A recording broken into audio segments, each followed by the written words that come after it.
Hello, it's Pixie. Just another quick video. Brexit I'm thinking about actually.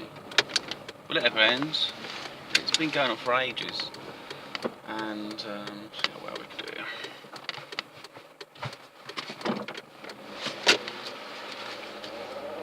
There we go. So there was this vote of no confidence from the government over Theresa May. So they rejected the Brexit and they don't want to go no confident vote because they want to, well, Jeremy Corbyn wants to push for getting himself in. I don't think he's quite right though. I mean, he's a few times been caught out, he's lied basically, didn't he? Like he said she was a silly woman or something, and he just sort of said, oh no, silly people, I meant people, so, and all these other things. So if someone lies on camera like that, then they're always going to be a liar. I don't know politicians, it's what they do, but it's nice to find a good one that's actually won't do anything just for politics, you know, just after money. A money chaser, that's all they are. And so the problem with the Brexit rejection is what are they actually rejecting it on? Is there a particular point? I mean, it must be quite difficult if you have to keep producing something and people just say, well, no, we voted against that, and say, right, okay, then what have you voted against in it? And then a lot of fear mongering as well. If it hasn't taken place, no one can speculate what the fallout will be, or the reverse, the gains. Some businesses are gaining. I mean, ones that have actually prepared for it. It shouldn't really be a problem, or maybe it should be done in a process.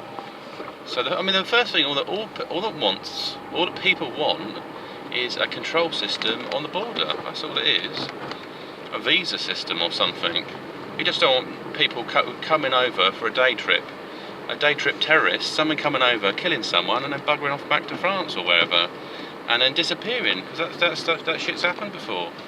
And you know, these, like they call them terror cells, and just random lunatics that kind of come over. You know, there probably is people fantasising at the moment, I'd love to go to a different country so I can go kill someone, and or whatever, exploit someone or get revenge against someone. So I just want to make it a bit more difficult, that's all, that process. People that are already in the country, that have come over before, they shouldn't really be affected because they're already here. You know, it's a different arrangement really, and they could possibly do some sort. If they're going to plan to stay here, they could do some kind of citizenship here, because if they're providing a role like the doctors and stuff like that, there's a bigger, deeper debate that you can get all the skilled doctors may go over to the UK and leave their own country lacking the medical support simply because of money. This happens also in the care industry. You know, you get a lot of Filipinos, you get a lot of Africans, it's a Polish that come over and they're filling in the care role, which is fine. I mean, if they're providing a service, but a lot of them are just coming over and don't plan to.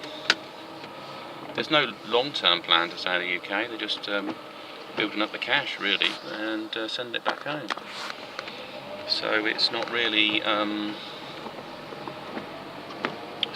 going to benefit anyone here, directly and indirectly. I mean, see, the problem was the relationship was unhealthy with Europe because of the way it was being managed by the EU. This austerity stuff, loans, countries going broke. The banking system that was involved with these loans behind the government, because it's not, I mean, the government didn't hold loads of money, and the people that were put in charge, you know, we didn't know too much about them. I mean, there is things you can find out more about EU, but it doesn't have to get mentioned in the mainstream. You get distracted by, you know, Lady Gaga's new film or something completely different. You know, they just like try to subvert you.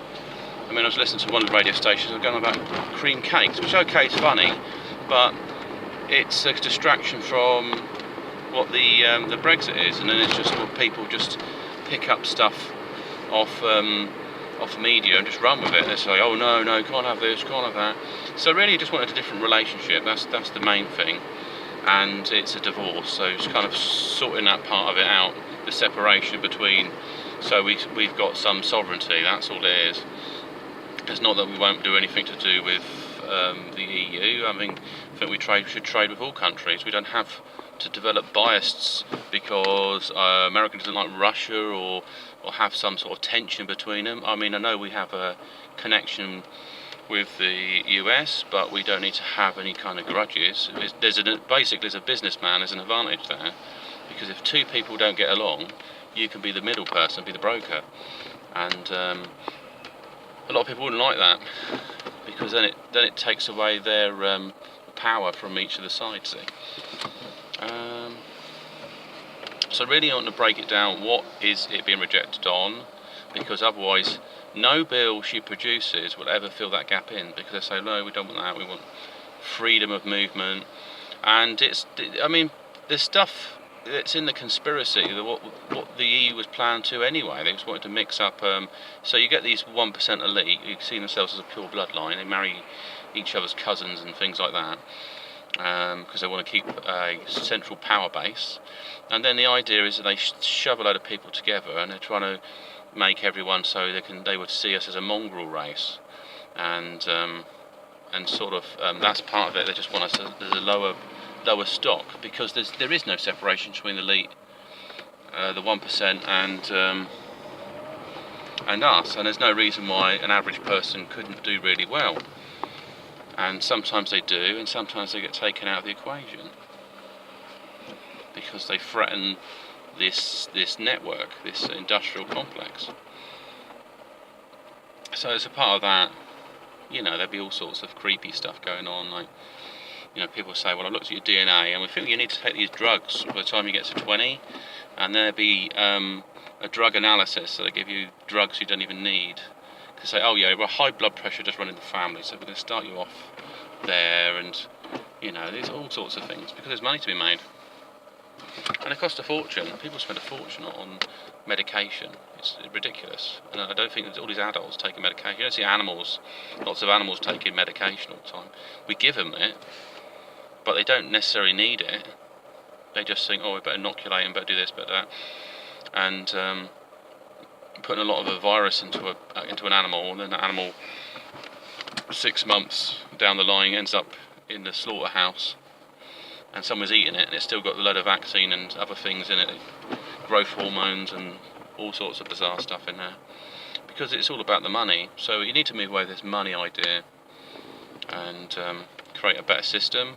So I think it's moving towards that anyway. It'd just be a credit system. But then you need to have someone you can trust. You can't, if the system is a capitalist and it's about what we have is more valuable than what you have. Because there's a limit. I mean, if you can get everything you want in life, why do you want more? I mean, that might sound stupid, but I mean, you've got to set your bar for what happiness is, or fulfillment, or wealth, or whatever, and also the impact of it. So that's quite important. And so I don't know what these long-term plans are for Brexit. I think to keep it going as long as possible, and then maybe weaken any resistance, and then try to push in this new have another bloody referendum on it or whatever. And to be honest, most people are turned off by politics. It's really boring, and it's kind of like we voted for something. So I'd say there's no confidence in the actual government, not Theresa May. And there's a lot of MPs that seem to be sloppy, not doing anything. They just create arguments based on businesses, not based on what the people want. People that voted them in, and people that want them to do certain things for them. So that's really strange, that car. And so that's it was strange. It stopped for a bit and burnt rubber.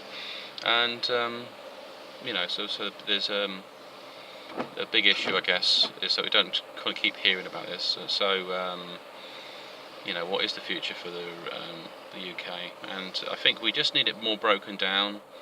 I mean, if you went to someone, like say, you put a report in and keep rejecting it, you'd want to know why. If they didn't tell you why and said, look, redo it, we don't want this, we don't want that deal, and could it be broken down, like I say, deal with the border first, and it's just on people, just some kind of control system on people coming to us. People here we can manage, they don't need to chuck them out of the country. It depends what their status is in the country. You know, it's a managed thing. We manage things. We don't turn around and say the system says that because you come over here 10 years ago and the system was different, we've now got to kick you out of the country. I think that's just people causing trouble, to be honest. If you've been here long enough and you consider yourself a citizen of the UK, then there shouldn't really be an issue around that. It's just stirring up conflict. That's what the idea is. There's ways it can be managed quite easily, and with businesses, so we don't have to change the relationship with business. I mean, they might put tariffs in it and stuff, the EU, but do we need to change that relationship? Why can't we deal directly with the business? Why has it got to be penalised because you're outside the club? It's not like you get a massive discount.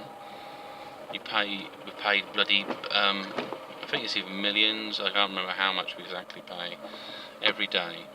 Every day we're paying for a relationship. You know, you can imagine if you want to get divorced from someone, you have to keep paying them loads of money every day and stuff. I mean, sometimes it is a bit like that. You know, they might take your assets from you, and you've got to give them because it's how the law sees the fairness of the law. But in this kind of relationship, it's not just a day or a week, it's years, and it will still go on for years. And I think the aim is either we get to a point where there's no resistance, or is a war. Maybe there's a war on at the moment, and it's a war that's kind of cloak and dagger, economic warfare. I remember I watched Batman. I was watching Batman in the past, and they said about this group, wasn't it, the Hand or something, and they said we tried to use economics, we tried to use disease, you know, just to basically break the people down. I don't know, their version of justice, what wicked people are and stuff. So yeah. Anyway, it's a big sign off. Just thoughts on the Brexit, and anyway, have a great day and speak to you soon.